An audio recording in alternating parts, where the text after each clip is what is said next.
المقرب واخرجنا من الظلمات الوهم وافتح علينا أبواب رحمتك رب اشرح لنا صدرنا ويسرنا وسامنا قال الشيخ المصنف رحمه الله تعالى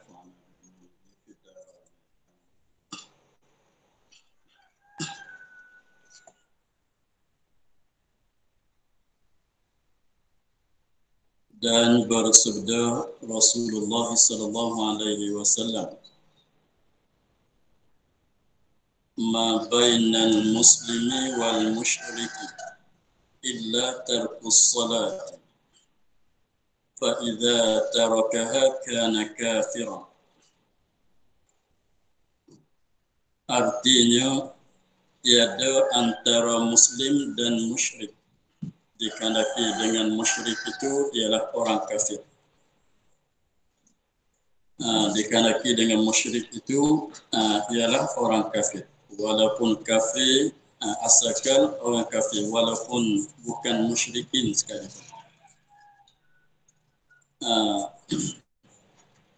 Tiada antara muslim dan musyrik itu melainkan meninggalkan sembahyang. Jadi maksudnya perbezaan di antara orang Islam dan orang kafir.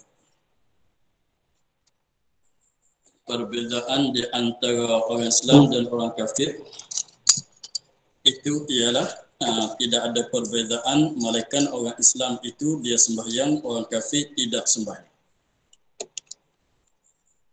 Jadi maknanya kalau orang Islam tetapi tidak sembahyang, tidak salat, maka samalah dia itu dengan orang kafir. Tiada di antara muslim dan kafir, tiada perbezaan di antara orang Islam dan orang kafir, melainkan meninggal sembahyang. Mereka tinggal sembahyang. Maknanya perbezaan di situ. Sekiranya kalau orang Islam tidak sembahyang, tak jauhlah dia ni daripada orang kafir. Nak serupa dengan orang kafir. Maka apabila meninggal ia muslim akan sembahyang. Apabila meninggal ia orang Islam akan sembahyang. Yakni maksud dengan meninggalkan sembahyang, yakni nak tafsir maksud dengan kata meninggalkan sembahyang, meninggal oleh orang Islam akan sembahyang tu apa maksud? Mengingkarkan akan sembahyang, mengingkarkan dia akan sembahyang. Dengan maknanya orang Islam dia i'tikad, dia kata sembahyang itu tidak wajib. Nasjaya jadi kafir ia orang Islam, ia muslim tadi. Jadi dalam matan hadis itu dia katanya fa idza tarakaha kana kafiran. Apabila orang Islam tinggalkan sembahyang, nasjaya jadi kufur, jadi orang kafir. Maka di sini lalu tu musannif tafsirkan tinggal sembahyang, yang dimaksud di sininya tinggal sembahyang sebab jadi kufur itu ialah tinggal sembahyang serta kata sembahyang itu tidak wajib. Atau dia i'tikad katanya sembahyang itu tidak wajib. Tetapi kalau semata-mata tinggal sembahyang kerana malas, kerana segan ke masalah, tetapi dia kata sembahyang itu wajib, dia i'tikad kata sembahyang 5 waktu itu wajib, maka tak jadi kafir. Dengan semata-mata tak sembahyang itu tak jadi kafir. Malaikat dia tinggal sembahyang serta dia kata sembahyang tak wajib, malaikat dia i'tikad kata sembahyang tak wajib, maka itu jadi kafir. Sebab i'tikad kita ahli sunnah wal jamaah, orang muslim mengerjakan maksiat dosa besar tidak jadi kafir. Kalau orang i'tikad orang Mu'tazilah, siapa-siapa mengerjakan dosa besar, setengah pada dosa besar itu tinggal sembahyang. Siapa-siapa mengerjakan dosa besar, setengah daripada dosa besar itu ialah tinggal sembahyang, maka jadi kufur. Itu i'tikad ahli orang Mu'tazilah. Adapun kita semata-mata mengerjakan dosa besar, walaupun dia berzina, walaupun dia curi, apanya saja, segala dosa besar yang dia lakukan, serta dia tidak i'tikad akan halal benda yang haram, tidak i'tikad katanya tak wajib pada barang yang wajib, maka tak jadi kafir. Sebab tu di sini katanya, Nabi katanya siapa-siapa orang Islam tinggal sembahyang jadi kafir. Itu maksudnya dia tak sembahyang serta dia kata sembahyang itu tak wajib.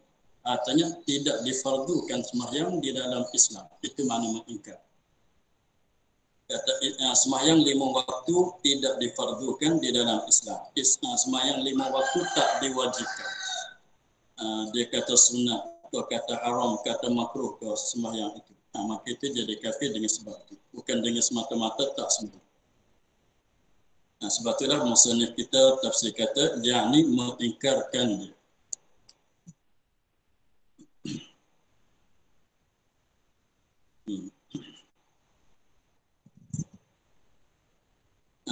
Tapi ada satu tafsir lagi, katanya fa idza tarakaha kana kafiran.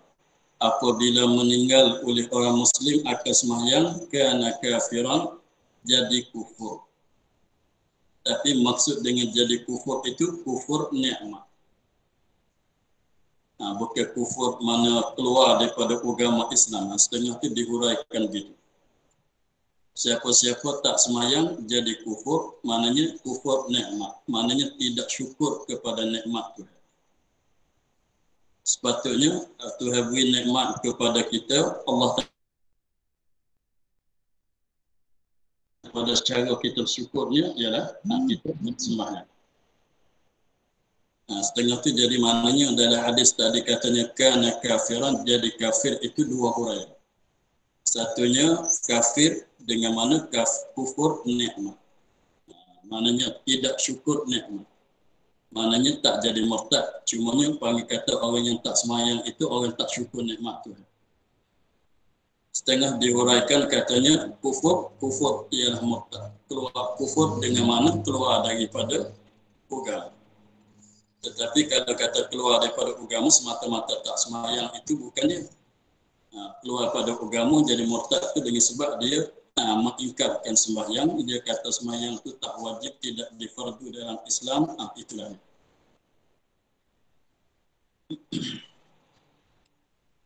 Satu hadis lagi pula, dan bersabda Nabi sallallahu alaihi wasallam,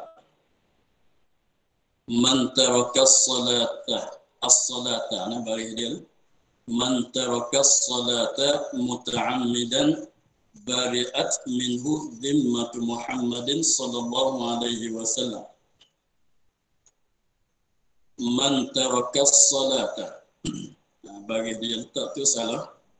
Man taraka as-salata muta'ammidan bari'at minhu dhimmatu, bukan dhimmatu Muhammadin sallallahu alaihi wasallam. Kita betulkan bagi dia, man taraka as-salata muta'ammidan bari'at minhu dhimmatu Muhammadin sallallahu alaihi wasallam. Artinya barang siapa meninggal akan sembahyang, tak sembahyang, hal keadaannya sengaja. Hal keadaannya sengaja meninggalkan sembahyang. Dia sengaja meninggalkan sembahyang. Maknanya sengaja hati dia tu, sengaja kosaktan dia tu untuk tinggalkan sembahyang. Ada juga setengah orang tu tinggal sembahyang kerana terlupa, maka itu tidak disalahkan. Tetapi apabila dia terlupa nak sembahyang, apabila dia ingat tu mesti kena qada balik. Tetapi salah tu tidak.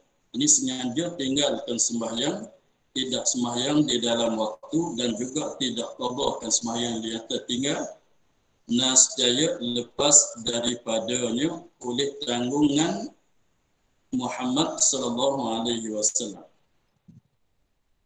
Jadi tak sembahyang di dalam waktu.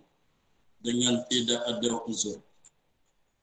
Dan apabila tinggal sembahyang di dalam waktu, tak sembahyang di dalam waktu, lagi pulanya dia tidak qada. Dia tidak qada sehingga dia tu mati dalam keadaan tidak qada sembahyang yang dia tinggal. Maka dendaan dianya, hujung jatuh dianya akan dia kata nasjaya terlepas daripada barang siapa tadi, orang yang sengaja tinggal sembahyang, kalau tidak qada, berlepas daripadanya oleh tanggungan Nabi Muhammad sallallahu alaihi wasallam. Dia itu terlepas daripada tanggungjawab Nabi Muhammad sallallahu alaihi wasallam. Nabi Muhammad tak bertanggungjawab dengan dia. Setengah katanya maksud daripadanya terlepas dia daripada tanggungan Nabi Muhammad. Nabi Muhammad tidak beri syafaat kepada dia. Sebab kita dah maklum bahawasanya di akhirat esok, syafaat daripada Nabi Muhammad itu ada kepada umat dia. Syafaat Nabi Muhammad kepada umat dia itu ada. Selain pada syafaat kubra, syafaat sugra itu ada. Nabi Muhammad boleh mensyafaatkan umat dia yang hendak dimasuk neraka. Tetapi apabila dia seorang itu dia tinggal sembahyang serta dia tidak qada, mati dalam keadaan tidak qada, maka Nabi Muhammad tidak memberi syafaat kepada dia. Itu terlepas daripada tanggungan Nabi Muhammad. Nabi Muhammad tak padu, tak ambil tahu dengan hal dia. Kalau dia dimasuk neraka, biar begitulah. Nabi Muhammad tak syafaat kepada dia. Dan juga katanya dan telah menyebut oleh As-Sayyid Ahmad bin Zaini Dahlan. Ni kita akan masuk menakuti kepada tinggal sembahyang. Katanya telah menyebut oleh Sayyid Ahmad bin Zaini Dahlan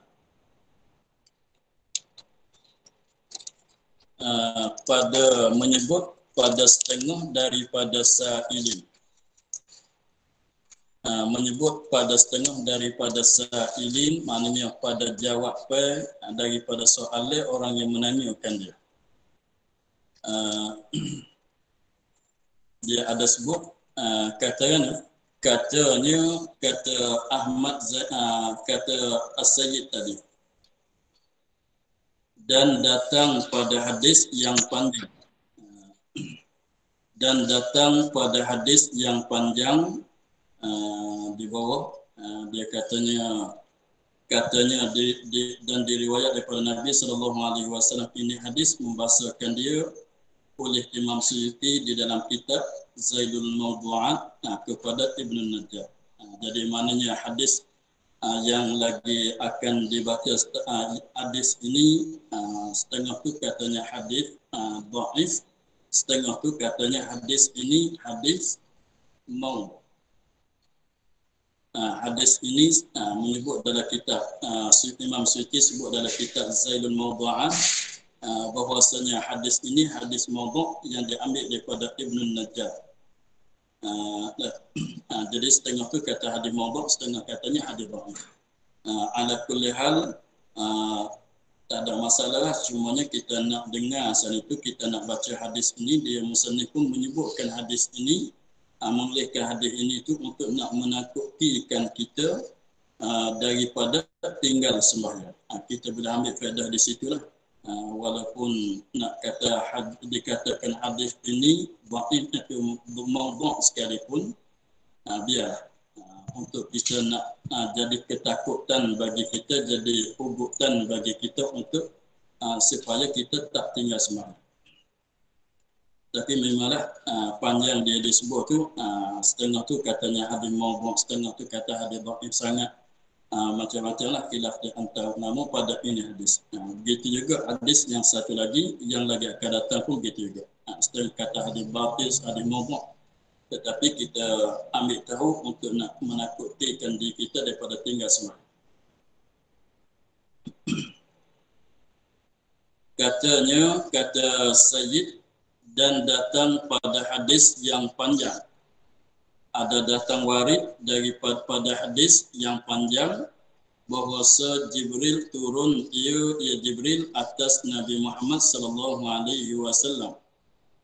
Adalah suatu hari Jibril turun datang kepada Nabi Muhammad sallallahu alaihi wasallam dan berkata, ia Jibril, "Hei Muhammad, tiada menerima Allah daripada orang yang meninggal sembahyang akan puasanya, dan tiada sedekahnya, dan tiada hajinya, dan tiada amalnya,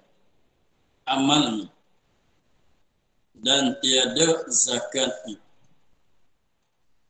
Jibril beritahu kepada Nabi Muhammad mengikut yang diceritanya, tiada menerima Allah oleh Allah daripada orang yang meninggal sembahyang. Tuhan tak terima apa dia? Akan puasanya. Kalau puasa, orang tak sembahyang. Kalau dia puasa, Allah Ta'ala tak terima akan amalan puasa dia. Tak terima itu maknanya tak diberi pahala kepada dia atas pahala puasa dia itu tak diberi kepada dia. Puasa dia itu sah kalau dia tak sembahyang sekalipun. Puasa dia kalau tidak ada perkara yang membatalkan puasa, memanglah puasa dia itu sah. Tetapi dengan sebab dia tak sembahyang, maka puasa itu tak diterima oleh Allah Subhanahu wa taala. Tak diterima itu maksudnya tidak diberi pahala kerana dia puasa. Jadi puasa tak dapat pahala sebab dia tak sembahyang. Dan tiada sedekahnya, ini tiada menerima oleh Allah Ta'ala akan sedekahnya. Maknanya kalau dia sedekah sekalipun, Allah Ta'ala tak beri pahala kepada dia. Pahala sedekah tu tak dapat dengan sebab dia tak sembahyang. Dan tiada hajinya, maknanya pahala haji pun Allah Ta'ala tak beri pahala. Sekiranya kalau dia tak sembahyang tetapi dia mengerjakan haji, maka haji dianya Allah Ta'ala tak terima, Allah Ta'ala tak beri pahala. Dan tiada amalnya, amalan mana-mana sekalipun tak diterima oleh Allah Ta'ala sekiranya kalau dia tak sembahyang, tak beri pahala. Dan tiada zakatnya, amalan zakat dia keluar zakat tak dapat pahala. Zakat tu memanglah sah, haji pun sah. Dengan sebab dia tak sembahyang tu sah, tetapi pahala tidak ada.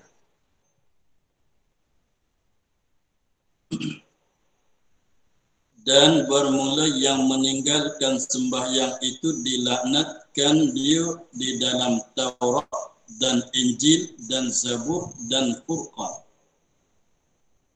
Dan bermula yang meninggalkan sembahyang, orang yang meninggalkan sembahyang, dengan tinggal sembahyang dengan tidak ada uzur, serta tidak qada. Kalau dia qada tu maknanya dia taubat. Kalau dia tinggal sembahyang tetapi dia dah qada, maknanya dia dah lepas daripada salah tak sembahyang.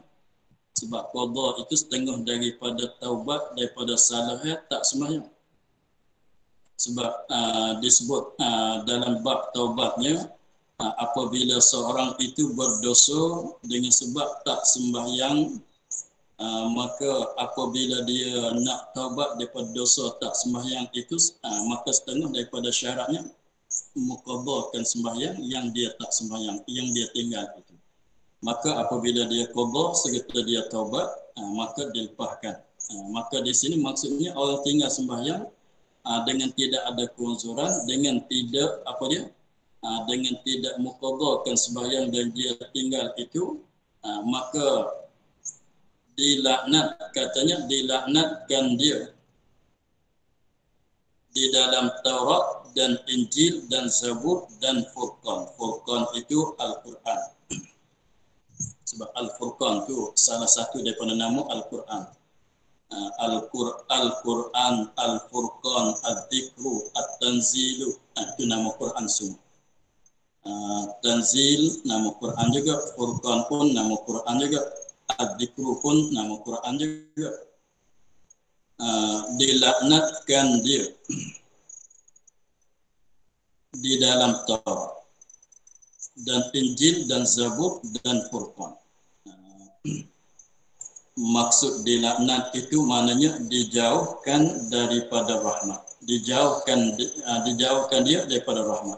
Maknanya tak diberi rahmat. Tetapi maksud di sininya dilaknatkan dia di dalam Taurat, maknanya dalam kitab Taurat ada sebut bahwasanya Allah Taala melaknatkan kepada mereka yang tak sembahyang. Dalam kitab Injil, dalam kitab Zabur, dalam Quran pun sama ada sebut tentang Allah Taala melaknatkan orang yang tak sembahyang. Melaknat itu maknanya menjauhkan rahmat. Maknanya tak diberi rahmat kepada orang yang meninggalkan sembahyang. Kata tidak memberi rahmat, Allah Taala tak memberi rahmat kepada orang yang tinggal sembahyang, itu ciptaan itu ada sebut di dalam kitab Taurat dan Injil dan Zabur dan Quran. Maknanya semua kitab, 4 buah kitab tadi itu ada sebut tentang Allah Taala melaknatkan orang-orang yang tidak sembahyang. Bermula yang meninggalkan sembahyang itu turun atasnya tiap-tiap hari dan malam 1000 laknat dan 1000 murka. Bermula yang meninggalkan sembahyang. Bermula orang yang meninggalkan sembahyang. Tapi semacam tadi dia tinggal sembahyang dengan keadaan tidak taubat, tidak qada, terbiarkan dengan keadaan begitu, dia tinggal tak ada qada, tak ada taubat apa dia. Maka dia katanya bermula yang tinggalkan sembahyang itu turun atas yang meninggal sembahyang itu tiap-tiap hari, pada setiap-tiap hari dan malam dalam masa sehari semalamnya turun di atas dia apa dia? 1000 laknat dan 1000 murka. 1000 laknat turun pada dia dan 1000 murkaan Allah turun kepada dia. Jadi maknanya nak cerita katanya kalau dia tak sembahyang dia tak sembahyang sehari semalam, itu maknanya diturun dan akan rahmat, akan laknat dan 1000 murka. Mana sentiasa duduk dalam laknat Allah Taala, dalam jauh daripada rahmat dan duduk di dalam kemurkaan Allah Taala. Selama mana dia tak qada, selama mana dia tak taubat, dia tinggal sembahyang, serta tidak taubat, tidak qada, sentiasalah dia itu di dalam laknat Allah Taala, sentiasalah dia itu di dalam murkaan Allah Subhanahu wa taala. Itu maksudnya. Dan bahawasa malaikat melaknat mereka itu akan dia atas 7 petala langit, dan bahawasa malaikat melaknat mereka itu malaikat akan orang yang meninggalkan sembahyang daripada atas petala langit, mana malaikat yang duduk di atas 7 petala langit, maka malaikat yang ada pada segala lapisan-lapisan langit yang 7 itu melaknat kepada mereka yang tak sembahyang. Tapi maksud melaknat oleh malaikat itu maknanya malaikat minta daripada Allah Ta'ala supaya Allah Ta'ala menjauhkan dia daripada rahmat. Ya, maksudnya begitu. Kalau kata Allah Ta'ala melaknatkan, itu makna Allah Ta'ala menjauhkan daripada rahmat. Tapi kalau kata malaikat melaknat, mana malaikat tak kuasa nak menjauhkan rahmat daripada manusia kan? Sebab semuanya rahmat, memberi rahmat, menjauhkan rahmat, semuanya kekuasaan Allah Ta'ala. Malaikat tidak ada kekuasaan gitu.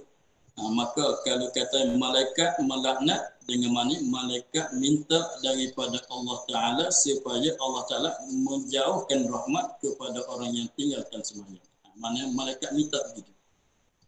Sama juga kalau kata malaikat memberi rahmat oleh malaikat, mana malaikat minta rahmat daripada Allah turun kepada orang yang sembahyang.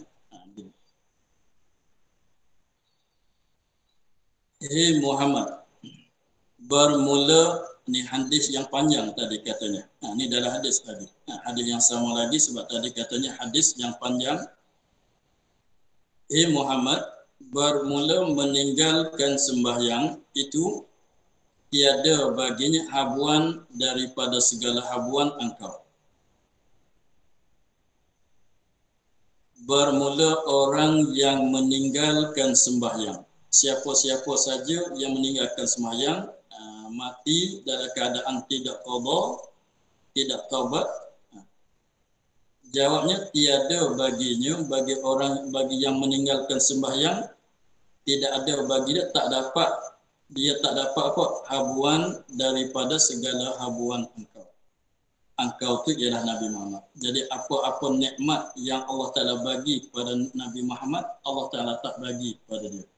Nabi Muhammad masuk syurga, dia tak dapat masuk syurga. Nabi Muhammad duduk dalam syurga peringkat yang tinggi, dia tak boleh masuk syurga. Nabi Muhammad boleh melihat kepada zat Allah Ta'ala pada akhirat esok, dia tak dapat melihat. Jadi apa-apa perkara yang jadi habuan bagi Nabi Muhammad tak dapat dia. Jadi maknanya segala perkara, segala nikmat-nikmat yang Allah Ta'ala bagi kepada Nabi Muhammad di akhirat esok, Allah Ta'ala tak bagi kepada orang yang tinggal sembahyang.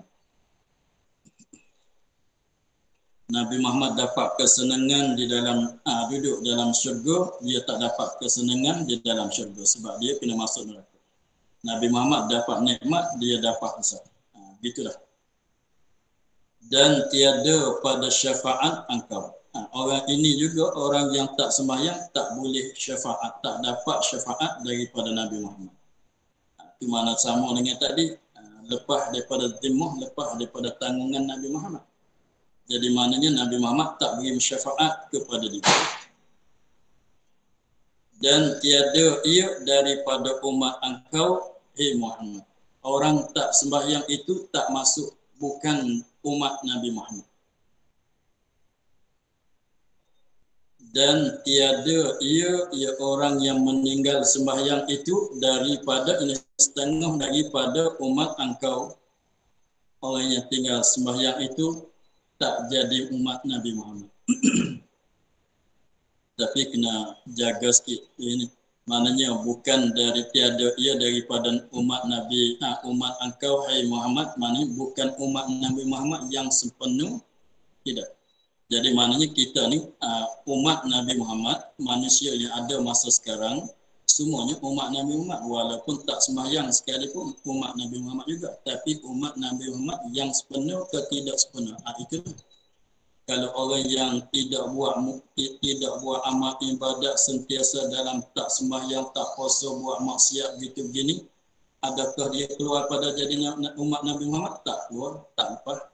Jadi umat Nabi Muhammad di situ. Tetapi sempurna ke tak sempurna. Jadi soalannya pada maknanya dia begini. Kalau kita sembahyang, maknanya penuh-penuh mulut. Kalau kita sembahyang, kita puasa, kita keluar zakat, kita haji, kita buat segala perkara yang disuruh, kita tinggalkan segala perkara yang dilarang, ya kita boleh mengaku penuh-penuh katanya kita umat Nabi Muhammad. Mengaku penuh-penuhlah kita ni umat Nabi Muhammad. Tetapi kalau siapa tak sembahyang, tak puasa, dia nak mengaku kata dia umat Nabi Muhammad pun tak penuh mulut. Itu maksudnya gitu. Soalah katanya bandingnya seperti kalau kita ada anak itu buat bukti pada kita, buat baik kepada kita mengaku penuh, ni anak saya. Ni betul-betul anak saya.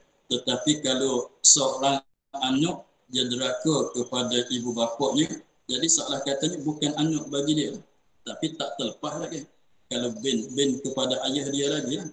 Tetapi nak jadi anak yang sepenuh, tak boleh dipanggil. Sebab apa? Sebab dia deraka kepada ibu bapa. Dia benci, dia marah, dia bergaduh dengan ibu bapa dia.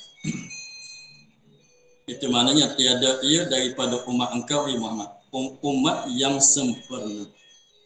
Jadi mana dia? Umat Nabi Muhammad juga, tapi umat yang kekurangan. Gitu. Bermula yang meninggalkan sembahyang itu tiada diziarahkan pada sakit. Bermula yang meninggalkan sembahyang, tiada diziarahkan sakitnya.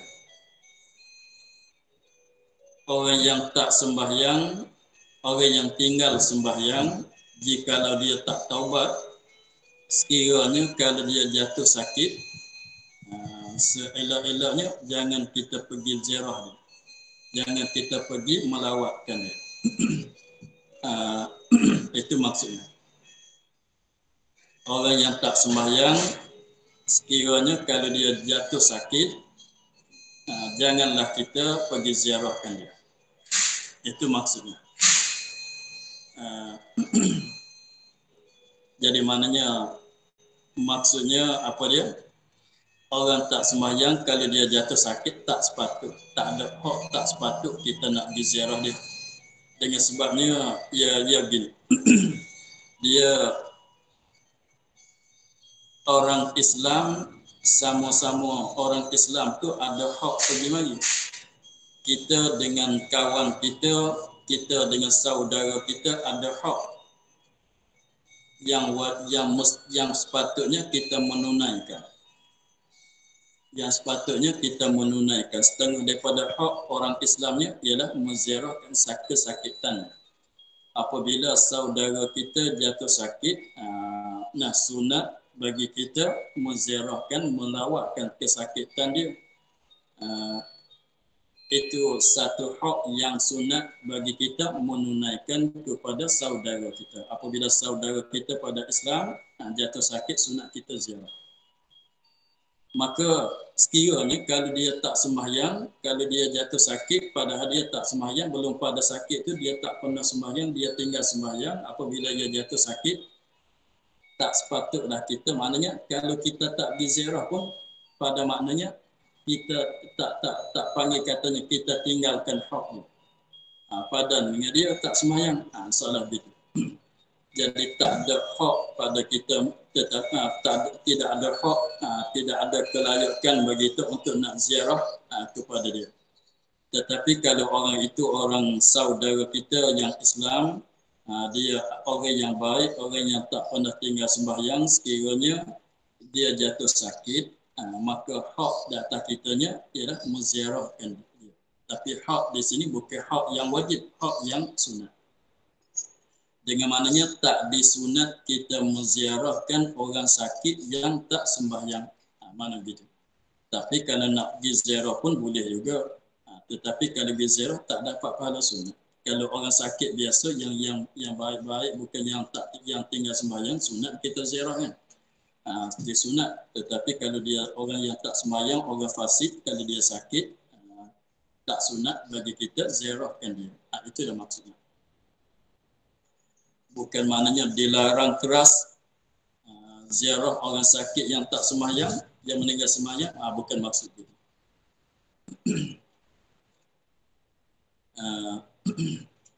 Dan tiada diikutkan pada jenazahnya. Dia setengah daripada hak kita kepada saudara kita, apabila saudara kita pada Islam itu mati, setengah daripada hak data kita kena tunainya atau jalan sunat ialah kita mengikutkan jenazah dia sampai ke kubur.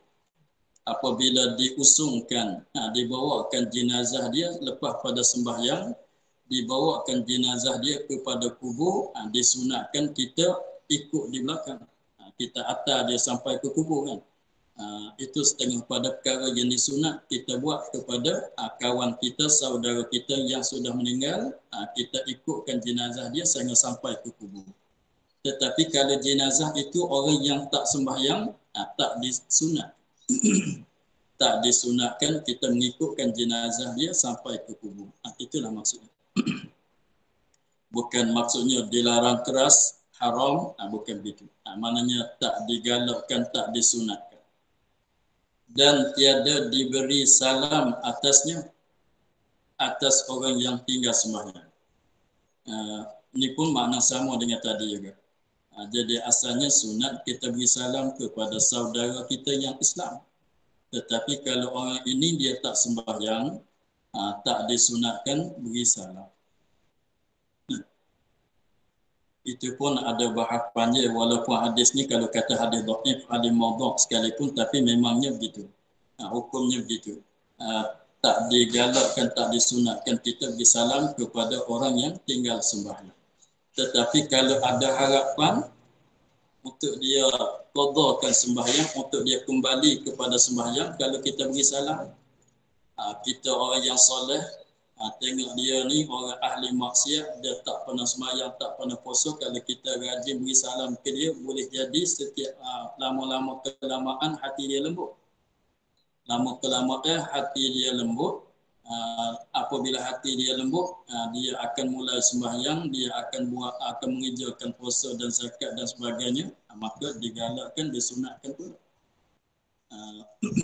Tetapi semata-mata orang tak sembahyang, kita tak beri salam pun tak ada masalah. Dan tiada dimakan sertanya, maknanya tak makan bersama dengan dia. Maknanya maksudnya tak berkawan dengan dia. Tak berkawan dengan dia. Kita tak makan berserta dengan dia, kita tak makan dan tiada minum sertanya, maknanya kita kalau nak makan, nak minum, kita tak makan satu meja dengan dia.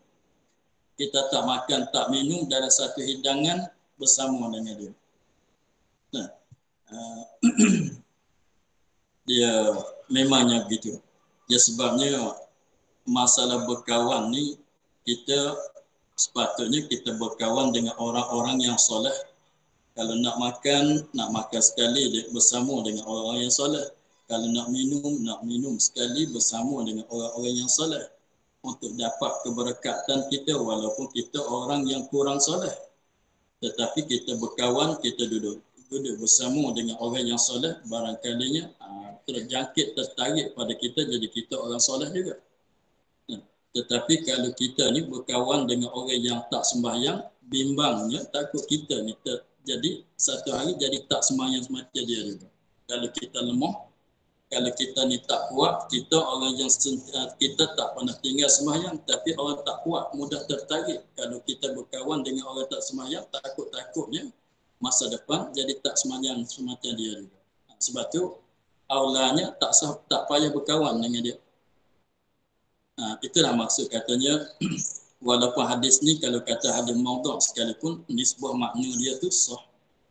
Nisbah makna dia tu betul, sebab kita tak digalakkan berkawan dengan orang yang fasik. Sebab orang tak sembahyang, orang fasik. Malaikat dia tak sembahyang, dia sudah qada, itu hilang kefasikan. Maka boleh kita berkawan balik dengan dia. Sebab kita tak seboleh-bolehnya kita tak berkawan dengan orang yang fasik.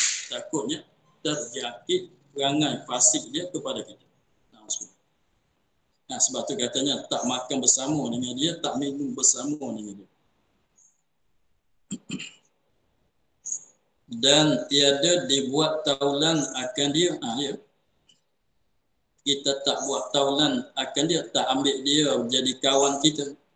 Kita tak berkawan dengan dia, kita tak jadi sahabat dengan dia, dengan orang sembahyang. Sebab takut tadi. Seeloknya jangan berkawan dengan orang yang tak sembahyang. Dengan orang yang ahli maksiat, takut tertarik. Dia duduk dalam bahaya. Sebab contohnya, kalau kita berkawan dengan orang yang ahli maksiat, itu bahaya sampai ke kita. Apabila kita berkawan dengan dia, dengan orang yang ahli maksiat, setengah maksiatnya ialah tak sembahyang. Maka kalau kita ada bersama dengan dia, kita sembahyang, walaupun kita sembahyang, tetapi dia tak sembahyang, itu salah sampai ke kita. Kita tak suruh dia sembahyang. Sebab al-amru bil ma'ruf an-nahyu 'anil munkar itu wajib pada benda yang wajib. Yang diijma'kan. Maka seperti katanya orang ni orang yang ahli minum arak masalah. Kalau kita berkawan dengan dia, walaupun kita tak minum, tetapi dia nak minum ketika dia duduk sekali dengan kita, dia nak minum arak juga. Kita nak larang, rasa malu, rasa segan sebab dia tu kawan kita. Jadi maknanya orang tu minum arak di depan kita, kita tak kuasa nak melarang. Maka barangkali membawa kepada kita biarkan. Tak ada berasa benci, tak ada berasa tak ada terasa benci, tak ada rasa apa kepada dia dengan sebab dia dominan Allah. Itu maksud dari redha dengan maksiat. Redha dengan orang buat maksiat sampai ke kita. Kita redha dengan orang yang berdosa, mengerjakan dosa, maka berdosa sampai ke kita. Sebab diwajibkan kita menegakkan daripada maksiat. An-nahyu anil munkar. Sebab tu jangan berkawan dengan orang yang tak sembahyang dan juga orang-orang yang sentiasa dalam buat maksiat. Supaya suci kita. Supaya kita ni suci daripada dosa. Takut-takutnya terpias-pias dosa dia tu kepada kita. Macam tadi. Kalau dia minum arak.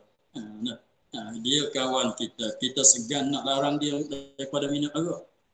Lepas tu, apabila begitu kita tak larang dia daripada maksiat. Takut-takutnya masuk daripada dia redha dengan orang yang mengerjakan maksiat.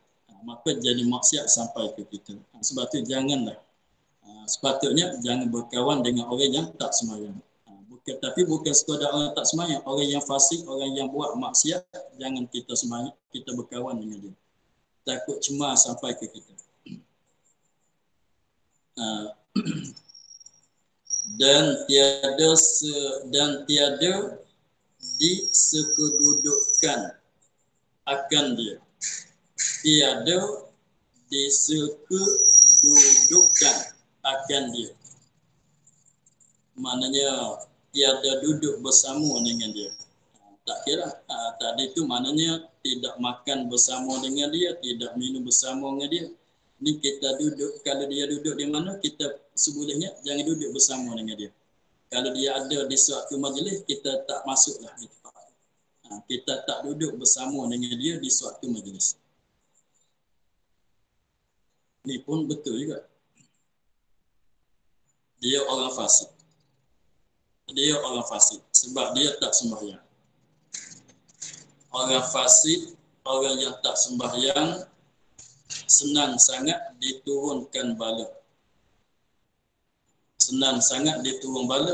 Lepas tu kalau kita duduk bersama dengan dia, bimbangnya ketika Allah Ta'ala nak membalakan dia, takut-takutnya kena sampai ke kita juga. Misal contohnya di suatu kampung tu ramai yang tak sembahyang, buat maksiat apabila Allah Ta'ala nak membalakan akan ahli kampung itu, walaupun ada seorang dua yang soleh, kena juga bala.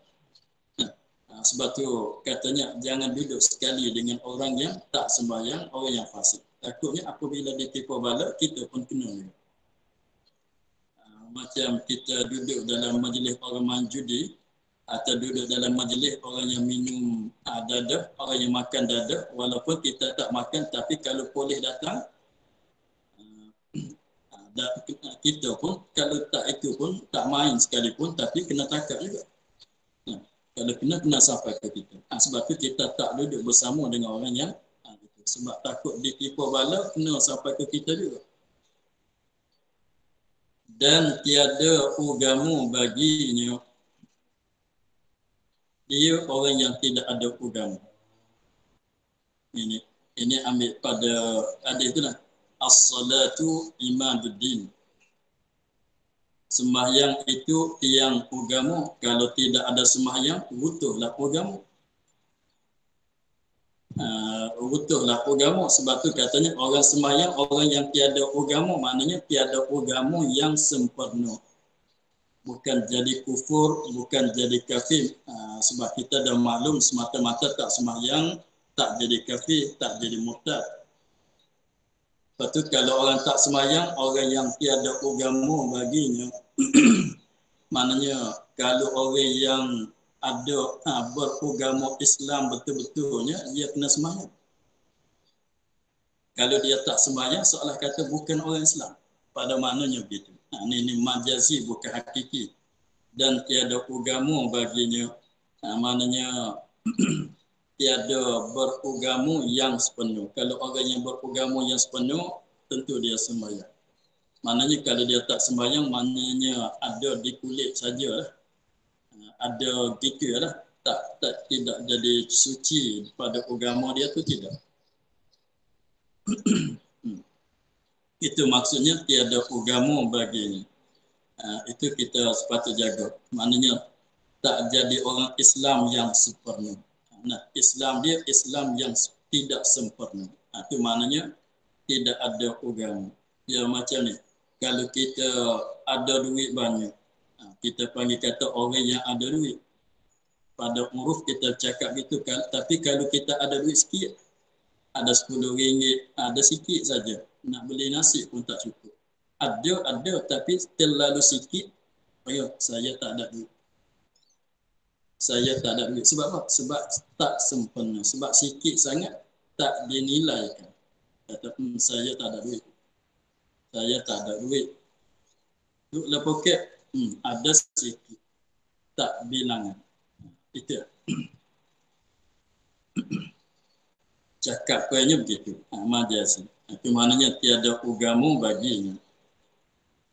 Agama dia tu tak sepenuh. Dan tiada kepercayaan baginya. Kita nak taruh keharapan pada dia, nak percaya pada dia tak boleh. Nak taruh, nak simpan kepercayaan, kita tak boleh bersikap dengan dia. Kita tak boleh bersikap dengan dia. Memanglah dia orang fasik. Orang fasik tak jadi orang yang kepercayaan, tak boleh jadi saksi, tak boleh jadi apa. Nak ambil dia jadi saksi pun tak boleh sebab dia orang yang bukan ahli kepercayaan, sebab dia orang fasik. Begitu. Dan tiada habuan baginya pada rahmat Allah. Maksudnya dia tak dapat rahmat daripada Allah. Dan tiada habuan baginya pada rahmat Allah. Dia tak dapat rahmat Allah Subhanahu wa taala. Itu makna tiada habuan baginya pada rahmat. Dia tak dapat rahmat daripada Allah. Memang tadi katanya Allah Taala melanat. Allah Taala melanat menjauhkan daripada rahmat. Tak dapat rahmat daripada Allah Taala. Dan iaitu serta segala munafik, dan iaitu orang yang meninggalkan sembahyang, dan iaitu orang yang meninggalkan sembahyang serta orang munafik, bersama dengan orang yang munafik. Bersama di mana? Pada lapis yang terlebih ke bawah, lapisan rendah sekali, lapisan bawah sekali daripada neraka. Orang tak sembahyang, tempat dianya dalam neraka yang lapisan bawah sekali, bersama dengan orang munafik. Tapi orang sembahyang yang mati dalam keadaan tak qada, tidak taubat. Sekiranya kalau didendakan dia dengan sebab tak sembahyang itu, di situlah tempat dia. Itu orang tak sembahyang kalau dia tak qada, kalau dia tak taubat, tempat siksaan dianya bersama dengan tempat siksaan orang munafik.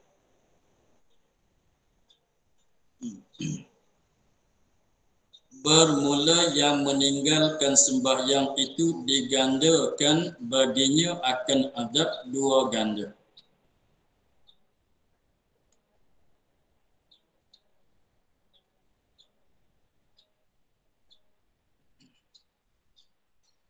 Bermula yang meninggalkan sembahyang itu digandakan baginya akan adab 2 ganda. Apabila dia mati, apabila dimasukkan dia ke dalam neraka, maka digandakan baginya akan azab 2 kali ganda.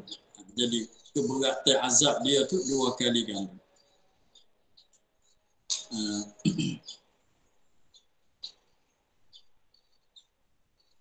Dan datang ia pada hari kiamat, dan padahal telah dibelenggukan 2 tangannya kepada tengkuknya. Panjang lagi tu hadis. Nampaknya untuk hari ini kita sekadar itu dulu. InsyaAllah minggu depan kita sambung. Kita sambung pada kata bermula yang meninggalkan sembahyang itu digandakan baginya akan azab 2 ganda. InsyaAllah kita sambung di situ. Untuk hari ini kita sekadar itu dulu. Wallahu a'lam. Alhamdulillah rabbil alamin. أعوذ بالله من الشيطان الرجيم بسم الله الرحمن الرحيم الحمد لله رب العالمين والصلاة والسلام على أشرف الأنبياء والمرسلين وعلى آله وصحبه أجمعين اللهم افتح لنا فتوح العارفين والنور